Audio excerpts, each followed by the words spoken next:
Hi friends, మా ఇంటి ముచ్చట్లలో మా పూజా రూమ్ గురించి అయితే మరికొన్ని విషయాలు తెలుసుకుందాం. పూజా రూమ్లో ముఖ్యంగా ఉండవలసింది స్వస్తిక్, ఓంకార్. దీంతో పాటుగా శుభ్ లాభ్ అనే గుర్తులు తప్పనిసరిగా ఉండాలి.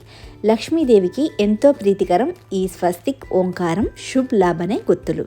ఫ్రెండ్స్, నేను వీటిని ఆన్లైన్లో తీసుకున్నాను. మీరు పసుపుతోటైనా కానీ గోడకి ముద్రలాగా వేసుకోండి.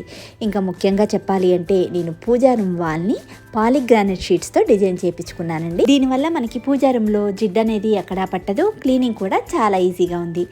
పూజా రూమ్లో దీపంకి వచ్చే పొగ అనేది గోడకి పట్టి మనకి నల్లగా పడుతుంది కదా, ఆ ఇబ్బంది కూడా మనకి అసలే ఉండదు. ఎక్కడైనా పట్టినా కానీ మనం క్లాత్ తోటి చక్కగా క్లీన్ చేసుకోవచ్చు. ఫ్రెండ్స్, మీరు కూడా పూజ రూమ్లో వీలుంటే తప్పకుండా పాలిగ్రానైట్ షీట్స్ని వేయించుకోవడానికి ట్రై చేయండి. ఇంకా పూజ రూమ్ గురించి అయితే మరికొన్ని విషయాలు వేరొక వీడియోలో తెలుసుకుందాం.